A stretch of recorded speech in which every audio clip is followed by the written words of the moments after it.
దేవుని నామానికి వందనాలు. డాక్టర్ థెరెసా పాల్ గారు రాసిన శాశ్వత సత్యము పుస్తకము నుండి మీరు వింటూ ఉన్నారు.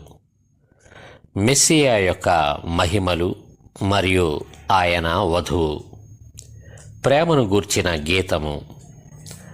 ఒక దివ్యమైన సంగతితో నా హృదయము బహుగా ఉప్పొంగుచున్నది.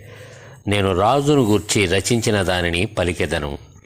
నా నాలుక త్వరగా వ్రాయువాని కలము వలెనున్నది. నరుల కంటే నీవు అతి సుందరుడివై ఉన్నావు.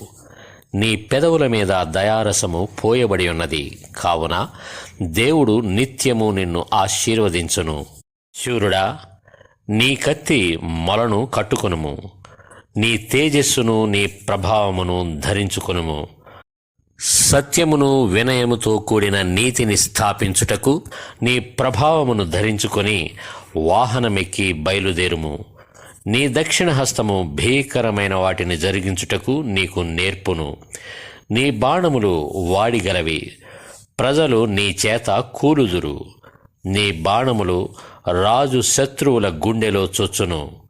దేవా, నీ సింహాసనము నిరంతరము నిలుచును. నీ రాజదండము న్యాయార్థమైన దండము. నీవు నీతిని ప్రేమించి భక్తిహీనతను ద్వేషించుచున్నావు. కావున దేవుడు నీ దేవుడే. చెలి కాండ్ర కంటే హెచ్చగునట్లుగా నిన్ను ఆనంద తైలముతో అభిషేకించి ఉన్నాడు. నీ వస్త్రములెల్లా గోపరస వాసనే, అగరు వాసనే, లవంగి పట్ట వాసనే. దంతముతో కట్టిన నగరులలో తంతి వాద్యములు నిన్ను సంతోషపెట్టుచున్నవి. నీ దయనొందిన స్త్రీలలో రాజుల కుమార్తెలున్నారు. రాణి ఓఫిరు అపరంజితో అలంకరించుకొని నీ కుడి పార్శ్వమున నిలుచుచున్నది. కుమారి, ఆలకించుము, ఆలోచించి చెవియొగ్గుము. నీ స్వజనమును, నీ తండ్రి ఇంటిని మరువుము. ఈ రాజు నీ ప్రభువు, అతడు నీ సౌందర్యమును కోరినవాడు. అతనికి నమస్కరించుము. తూరు కుమార్తె నైవేద్యము తీసుకొని వచ్చును. జనులలో ఐశ్వర్యవంతులు నీ దయను వెదకుదురు. అంతఃపురములో నుండి రాజకుమార్తె కేవలము మహిమ గలది.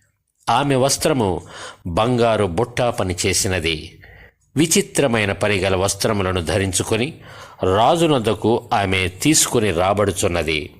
ఆమెను వెంబడించు ఆమె చెలికత్తెలైన కన్యకలు నీ యొద్దకు తీసుకుని రాబడుచున్నారు. ఉత్సాహ సంతోషములతో వారు వచ్చుచున్నారు. రాజనగరులో ప్రవేశించుచున్నారు.